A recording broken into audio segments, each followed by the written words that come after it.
I'm definitely a Christian. I'll definitely, like I said in the book, you put a gun to my head and tell me to denounce Christ, and I'm not going to do it. I hate religion. Religion is awful. So being a Christian is loving people and trying to act like Christ did. And I don't see that happening today in the church. There's not many people that try to act like Jesus Christ, and that Jesus Christ was a liberal. There's no doubt about that. Absolutely. I mean, he's very liberal. A radical liberal almost. I mean, really. Radical, exactly. His ideas were radical, and the church hated him for it, and they ended up killing him for it. Christians are supposed to love everybody. If you're an atheist or an agnostic or you're Hindu, Buddhist, Jehovah's Witness, whatever you are, I'm supposed to love you the same as I love a Christian friend. There's no. If you're Muslim, if you're a Jew, so what? I mean, you're a human being. You're one of God's creatures. I'm supposed to love you the same, treat you the same. I wanted to start by introducing Kenny Craven. He's a husband, father, and a white Christian male, and a self-professed fighter. And Kenny just wrote a book called The Sad Truth About Us White People. Now, is there anything else you want to add to that introduction? Because I know you were from a town that was very interesting. You grew up in a town that was, I think a lot of people probably don't know. Yeah, I grew up in Ellisville, Mississippi, which is in Jones County, which if you've seen the movie with Matthew McConaughey, The Free State of Jones, we sort of succeeded from the South in a way. I never knew until I met you that a city seceded from... The county did. The county succeeded from the Mississippi, or tried to succeed from Mississippi. Can you tell me a little bit about that? Because that is so interesting to me. Yeah, Jones County, which the character in the movie that Matthew McConaughey played was Newt Knight, and he's a distant relative of mine, really very distant.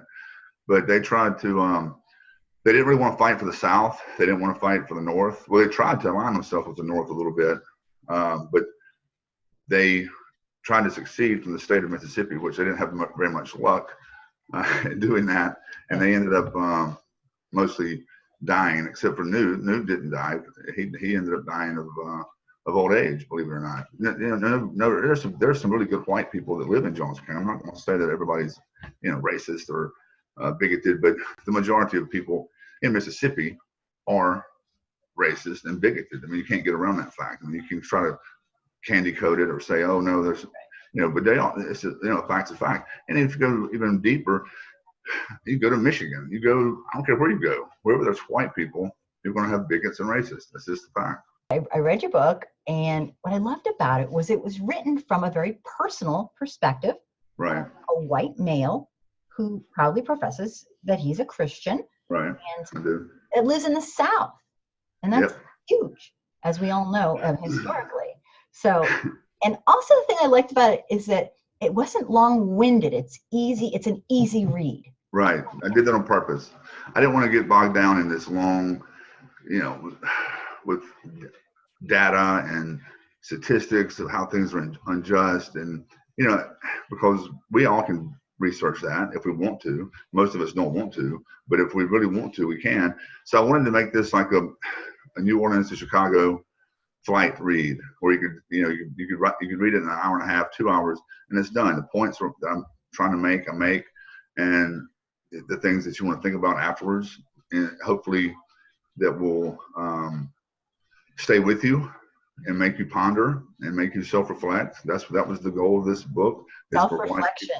Right, for white people to self-reflect and do an honest evaluation of their thoughts and an honest evaluation of their beliefs, and not to share it with anybody. It's just like a quiet self-reflection. Hey, what is this? Is this true? Is what he's saying is true? And does this affect me? And does this apply to me? And to be honest about it, because if you're not honest, then we're going to keep on, walking in circles on this issue and never ever make any headway. Yeah, there's a certain amount of honesty that is necessary to have self-reflection on anything, and exactly, definitely one that's kind of painful a little bit. Yeah, definitely super painful, because then you have to acknowledge the fact that maybe what I've always believed was incorrect, and not only that, but what my parents believed and my grandparents believed. They were, it's hard to come to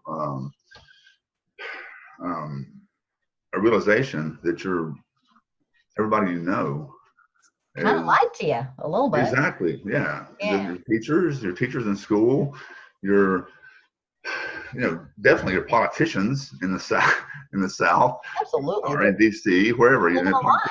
People are exactly. So, but it's really, I think it can be painful because the truth is this, the sad truth is not always easy to hear. You also brought up some kind of personal things with examples that were really relatable. Yeah, I tried to do that. I tried to make it relatable, the things that actually happened in my life that were examples of subtle.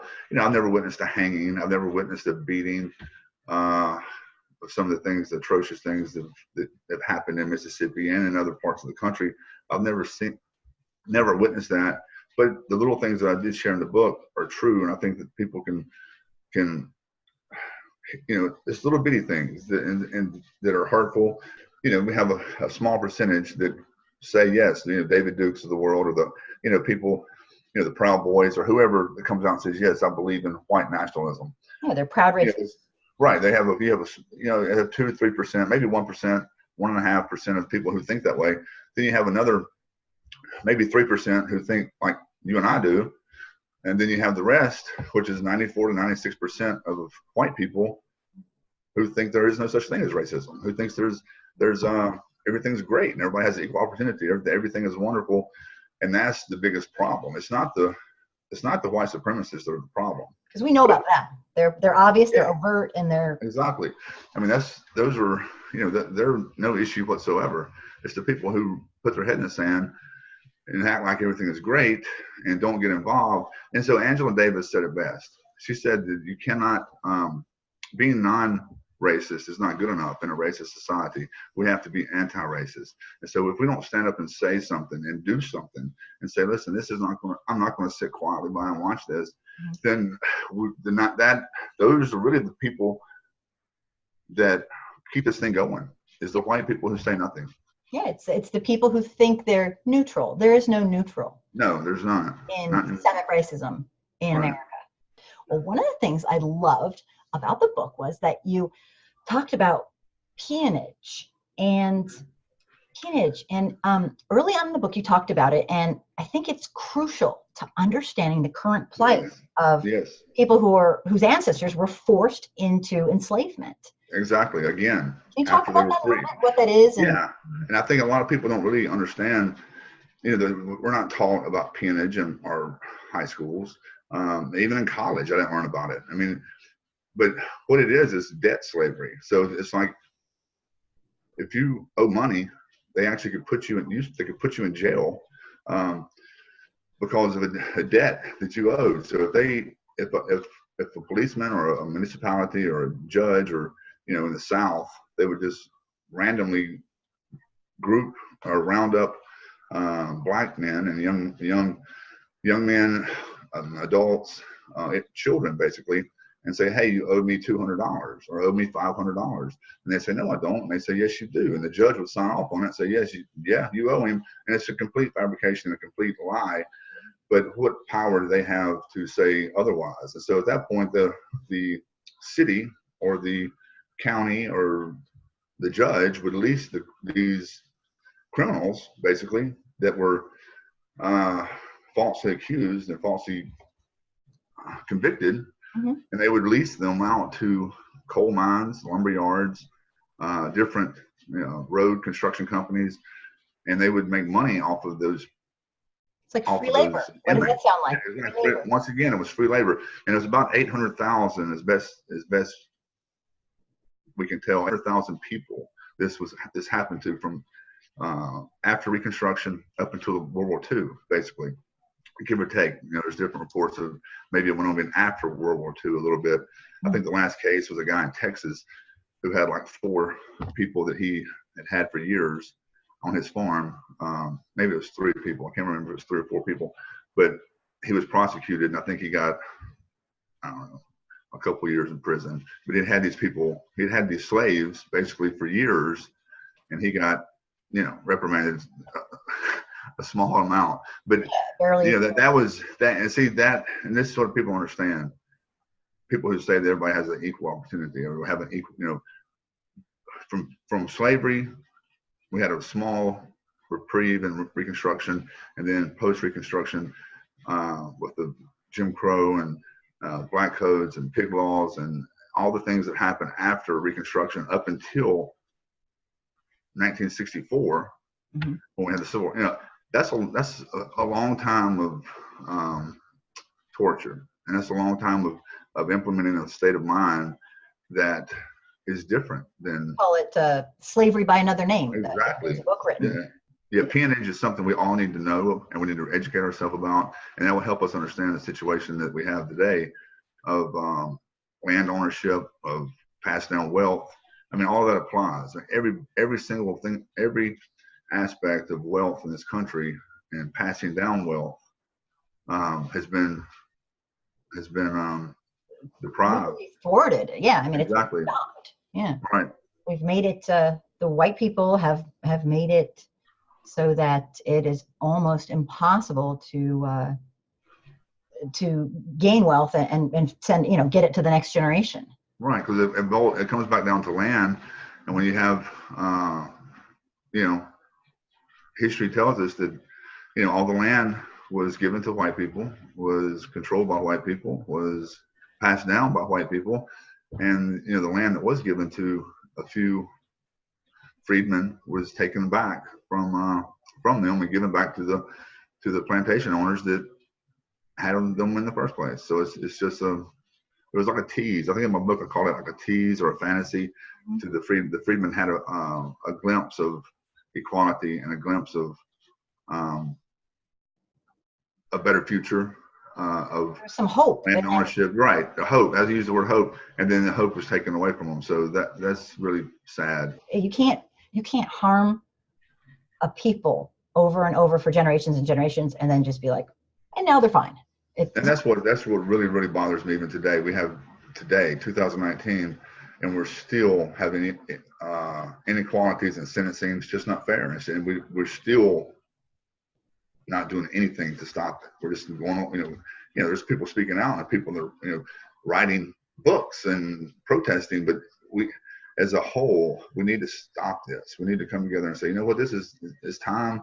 We didn't do it in the 1800s. We didn't do it in the early 1900s. We didn't do it. Let's do it today. Let's do it now. Yeah, that brings me to actually the next question I had. Your book mentions that in order to dismantle the system of white supremacy, we need to start teaching our true history early on in elementary school, whatever's appropriate, in high school. And one quote that really resonated with me that was from your book is you said, we shouldn't have to take an African-American studies class in college in order to find out the ugly truth about our past. And That's true. That really hit me. Yeah, we shouldn't have to do that. And I understand, and that we as a white society and as a education department, we don't want to tell the truth. I mean, we're ashamed of it. Really deep down, anybody with an education, you're ashamed. So it's like we just want to, we just want to brush it under the rug and let it be gone and not talk about it. But that's not, that's if you do something wrong, you should own up and apologize for it and make it sincerely, and then try to make it better. I mean, we still, as a country, have not even apologized for slavery. We have not officially apologized for slavery. So it's like we want to make, act like everything's okay, but we haven't even said we're sorry for enslaving millions of Africans, and that just boggles my brain why we can't say we're sorry for that. Yeah, and absolutely, and part of something I've always thought is that it's like when your spouse punches you in the face and says, "Forgive me for the abuse." It's like we're still doing it. Yeah. And as you said, 90-something% of white folks are participating by doing nothing. By doing nothing, right? Yeah. So even an apology would be so disingenuous because we're still doing it. No, but it would be a start. If we did it officially from the president of the United States, which we won't get it from this president, there's no way. But if we got it from the president and it was written down like we did in with the lynching, we officially apologized for all the 4,000 plus lynchings that happened in this country. You're right. It's a start. You're right. Right. So that's a start. And so you can't. I mean, if I wrong somebody and really truly wrong them or steal from them or injure them, if I just like, hey, buddy, what's up? And just go about my business with that person and never ever say, hey, you know what? I'm really sorry for what I did. There's no closure. That's where it's got to be a starting point. It's not going to fix anything. No, it's not going to heal everything that's happened. It's not going to come close. But it is at least a point where you can, a starting point where it's an acknowledgement. It's really not even, the acknowledgement is the key, to acknowledge that there was something that happened. We have not even acknowledged it. I mean, we all know it. Deny it, actually. We deny it. Right. It's true. We do. There's lots of deniers out there, but it's like the Holocaust deniers. I mean, there's people that don't want to believe that things happen, or that they did something, or they're people. And that's one of the big problems I have, is people say, well, my ancestors didn't do this. My ancestors didn't. Or I should be punished for something someone else did. Exactly. That didn't apply to me. But in a roundabout way, it has, because if you're white and you live in this country, you've benefited in some way, shape, form, or fashion from the blood and sweat of an African Americans or an African slave. Mm-hmm. You have benefited from that. There's no doubt about it. It's proven. So, we can say, yeah, my ancestors never owned slaves, but it doesn't mean anything. I mean, it doesn't mean they built our infrastructure. They made our nation wealthy. Right. And part of it is just taking responsibility. You don't get born into a problem and go, that's just the way it is. I didn't do it, so what? I mean, it's completely irresponsible. It's not being a good citizen or a human. Your book brought out, and I guess I haven't really shown the book. This is the book. Just get that in the picture here. Yeah, my kids. And I know I love that. Let me get it so it's not, A lot of times people think it has to be a movie star who does it or a famous person. The average, like the stuff I do for my channel, I'm just the average white lady. I'm not special, but I care. One of the things I really liked about the book was that you made it abundantly clear that that racism in systemic way and personal racism is very easy to dismiss because of the subtleties of it. But the powerful impact of the discrimination is horrendous. Black people, if you get in their face and scream the N-word at them, and that's in your face racism. But if you're denied a loan or a house that you want to purchase or a job, you may think that could be the reason you didn't get it, but you're not going to know for sure. So that's the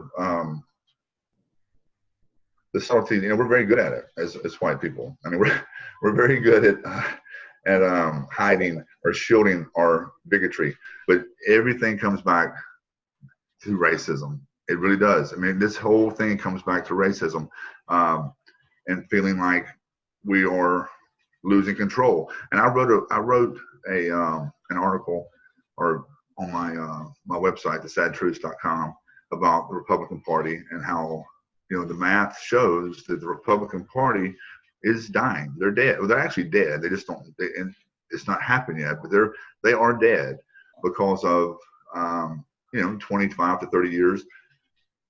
The math doesn't lie. The white people will not be the majority race in this country. And so I think that's the backlash you see against the Latinos and the Spanish people, because they are going to be the majority. And that's why you get all this hatred at the southern border and all this this backlash that we're losing control of the United States, and it makes us fearful. Maybe not me and you, right? But people who have mistreated people of color. And the systems that are in place right now are systems of white supremacy. Exactly. So we don't want to lose that. Want to keep it that way. They don't like change. We think, oh my God, it's going to happen to us. What we've been doing to all these people for all these years, now it's going to come back on us. If the best thing you ever did in your life was get born white? No, I know. We had nothing to do. If you're born white, you had nothing to do with that. You didn't achieve that. You didn't earn that. Yeah. So it's like, why be proud of that? Why be proud of a heritage? You see us all the time. We were talking about the Confederate flag, and I know you're not really up to speed on. You are, but you didn't live in a place where the Confederate flag is still in the state flag, like I did in Mississippi. And it's like we get all these people that apologize. I'll call them flag apologists that are saying, "Oh, that's our heritage. That's our, that's what we love the flag." But I'm like, what did the what has that flag ever done for you? Why would you? It makes me want to hold on to something that offends people, that hurts people, but yet we want it. I mean, we want to show it and we're proud of it. There's some sort of pride in it, which is like kind of sicko. One of the worst things I've ever seen with regards to that is a black man being taken into the death chamber, the gas chamber, right, for capital punishment. And he was in a southern state, and southern states have the higher percentage of following through with the death penalty. Right. Guy. And as he walked in, there's a Confederate flag over it. And when you think about the injustice, exactly, the supposed justice system we live in that's supposed to have liberty and justice for all. A part of my book, I talk about how great this country would be today. Can you imagine how great this country would be if we had given the freed slave equal rights, equal love, equal representation? And I know that's crazy to even think about that, but it's just like, let's just pretend for a moment and let's say, okay, if that did happen, imagine how wonderful and great this country would be. I'm a white bigot towards white people. Yeah. So, and I try not to be, okay, I'm not going to be bigoted or always think negative about a white person, but it's like, sometimes it's hard. It's hard not to see, okay, what's their motive or what's their agenda, and not to trust. But, I try to check myself and think, that's wrong. To truly love everybody, like I try to say in the book, I have to love a bigot, because if I don't love him, if I scream at him and I shout at him and call him names, it's not going to help. So love is the only thing that's going to be this only thing that's going to win this thing, and it's not going to be a better opinion, a better debater, a louder voice, or a tougher person. No, it's not going to help, because the only thing that's going to be honest self-reflection and love. That's it. I absolutely agree. Somebody once said to me, if Donald Trump, and I know a lot of people like to blame him particularly, but there was an audience absolutely ready and willing to elect him. Right. They say, oh, if he was hanging off a cliff, would you go save him? And I'm like, of course.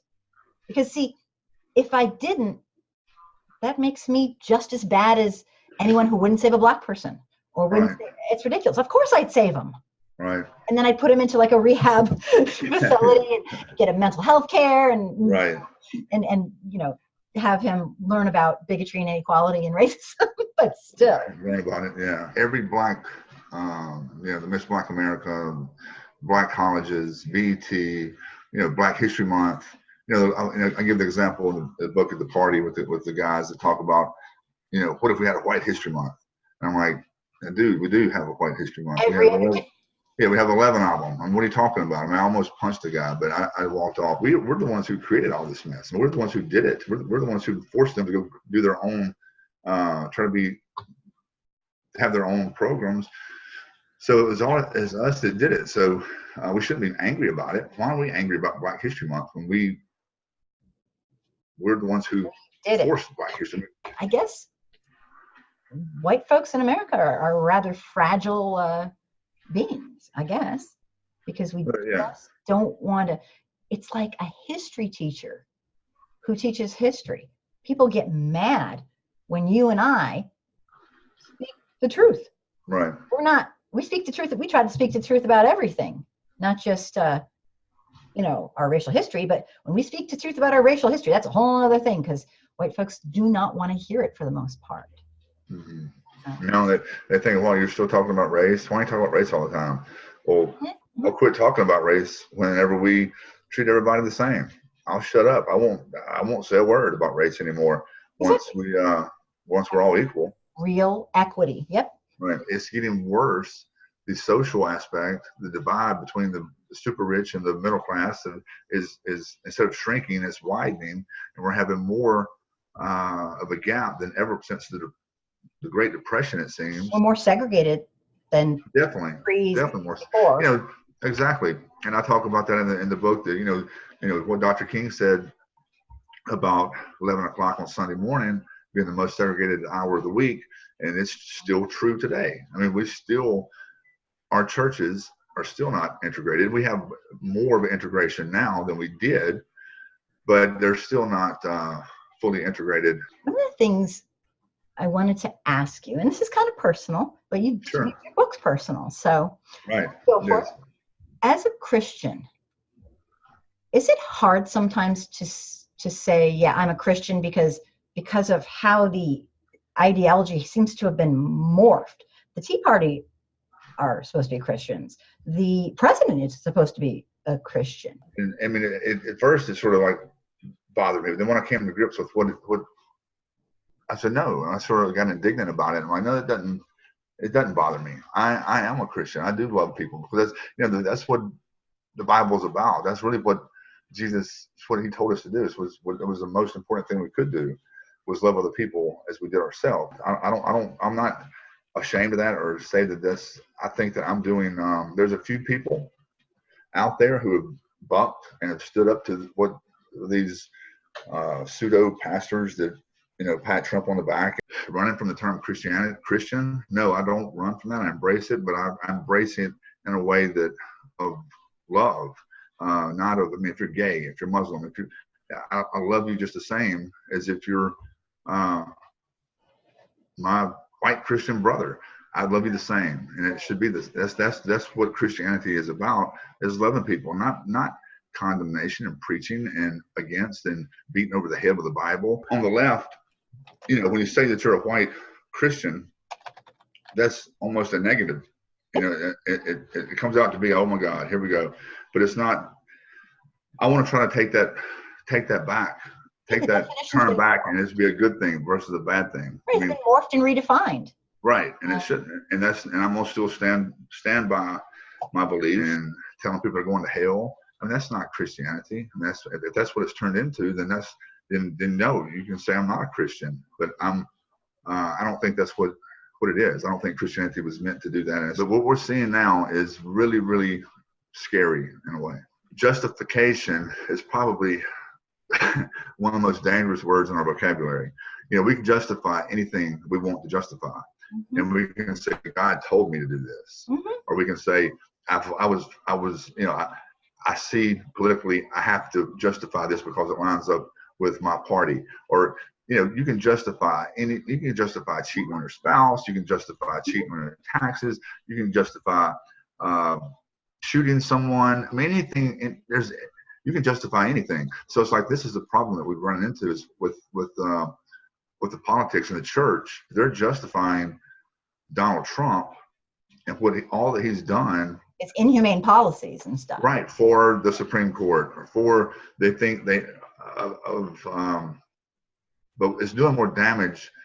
It's doing more damage to this country and the Christian faith and their church than they really even understand or realize. And it's going to do more damage than it is going to do good to the so-called Christian faith of the way we're treating people. The way we're treating people at the southern border is the most unchristian thing on earth. Is that what Jesus would have done? No, and they justify it by saying, they're criminals or they're drug dealers or they're.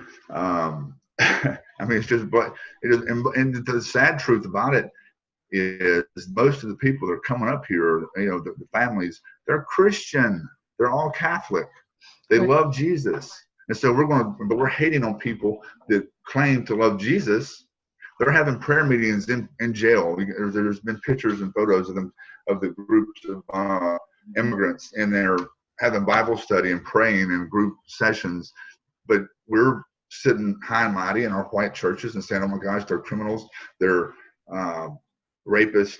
And I'm sure some of them are very fine people. But no, it's like Trump. You may have, but you have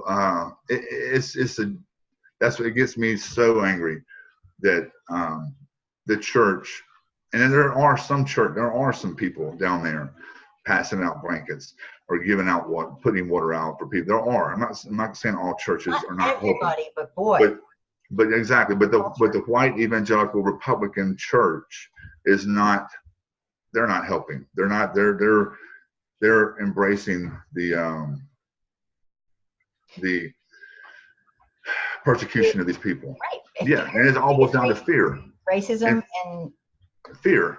And that's one thing that our president, he gets that, doesn't he? He uses fear. Yes, fear is his number one weapon. And fear is the number one thing that Christians are supposed to be resistant to. We're not supposed to be fearful. If you're a Christian, Jesus says, and to fear not, like 365 times in the Bible. Do not fear. Have no fear. That's his biggest. I mean, he did, do not fear. But it's like, as a white Christians are the most fearful people on the face of this earth, it seems. They're so fearful. They're fearful about losing their jobs. They're fearful about losing power. They're fearful about the southern border. They're coming over to, they're coming to get me. I mean, people with why are you afraid? More activated melanin in their skin. They're fearful of that. They don't understand it. No, don't be afraid. Yeah. Would you go as far to say that a lot of Christians, and I'm not trying to put you on the spot here, a lot of Christians in America today are not really acting Christian? No, they're not. That's 100% true. Most Christians aren't. They're caught up in tribalism, and this is what's so crazy. I talk about the church, racism in the church, and I grew up in a little county, Jones County, with 60,000 people, and there's 170 something churches in that county. I mean, that's like a church for every 100 and something people or two. I mean, it's like, it doesn't make sense why we have this many churches throughout in just one little county in Mississippi. And I didn't search to see how many churches are in the state of Mississippi, but there's probably a lot. But I just don't understand. I don't understand it. I don't understand what we think when we're supposed to love everyone and embrace everyone as Christ teaches us to do, but yet we don't, for the most part. I don't understand. It makes no sense. Well, I am absolutely thrilled you wrote this book, The Sad Truth About Us White People, and I loved it. It's personal, it's an easy read, and it's kind of you speaking your heart. Yeah, that's it. A lot of it does speak, at least what I read, to you as a white male who is a Christian, who sees a wrong and is not going to just sit there like probably large percentage of white folks and just say, nah, it's not my problem, and you're taking action. And I think that's absolutely amazing. And I loved the book. And I hope people want to read it. And I'm going to put some information at the end here in the comments and stuff of our video, and make sure people can get a hold of that book. It is an easy read, and it's written from the heart. Yeah, thank you so much, and I appreciate you putting the information where people can purchase it.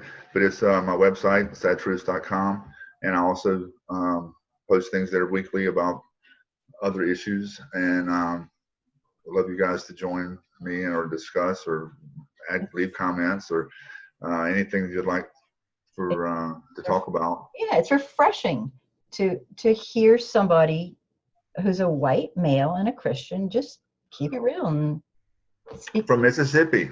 From Mississippi, from the South. That's right.